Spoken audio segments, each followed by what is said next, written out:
বিশেষ করে আমাদের কল্যাণপুর বিধানসভার অন্তর্গত চেবরি অঞ্চল, উত্তর চেবরি জিপি, শচীন্দ্রনগর এলাকায় অনেক পুরানো একটা আমাদের লোকনাথ মন্দির।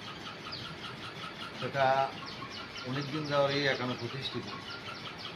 যাই হোক, এলাকাবাসীর সহযোগিতায়, যেহেতু আমরা সনাতন ধর্ম বিশ্বাসী, সকলের সহযোগিতায় এই ছোট্ট পরিসরে ছিল।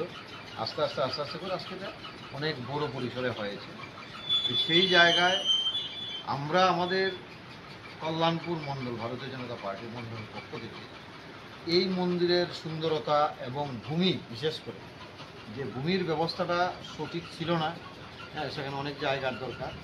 সেই জায়গায় আমরা সকলে মিলে, এলাকাবাসী এবং পঞ্চায়েত বডি এবং এই এলাকার যারা গুণীজনরা রয়েছে, ভক্তবৃন্দ রয়েছে এবং আমরাও যারা রয়েছে মণ্ডলের দায়িত্বে, সেখানে সভাপতি রয়েছেন মিঠাই বল, জেনারেল সেক্রেটারি আছেন রায়, শক্তিগঞ্জ ওসিদ রায়, পঞ্চায়েতের প্রধান আছেন মিতালি, এই পঞ্চায়েতের প্রধান আছেন, উপপ্রধান আছেন, সবাই আছে। আমরা এখানে সবাই মিলে আমরা অনেকদিন আগে আমরা একটা প্ল্যান করেছিলাম যে আমাদের এই মন্দিরটাকে সুন্দরভাবে গড়ে তোলা, যাতে বিভিন্ন প্রান্ত থেকে ভক্তবৃন্দ আসে, এবং আরও বড় পরিসরে যাতে সেটাকে ছড়িয়ে দেওয়া যায়।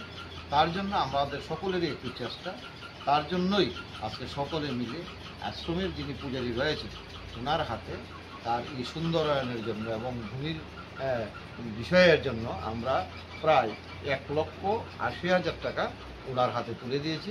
আমরা বিশ্বাস করি আগামী দিন এই আশ্রমের শ্রীবৃদ্ধি ঘটবে এবং সারা ত্রিপুরার যে ভক্তবৃন্দরা এখানে আসবে এবং এই মন্দিরটা একটা তীর্থস্থান হিসেবে তো অলরেডি রয়েছে, সেটা আরও বড় পরিসরে হবে। তাই আমি আপনাদের মাধ্যমে সারা রাজ্যের কাছে আমার যারা এই রয়েছেন ভক্তবৃন্দ সবার থেকে অনুরোধ রাখবো, প্রত্যেক বছর সেখানে লোকনাথ বাবার উৎসবও হয়, সেখানটায় সবাই আসার জন্য আশ্রমের পক্ষ থেকে আমরা আপনাদের মাধ্যমে আমন্ত্রণ জানাবো।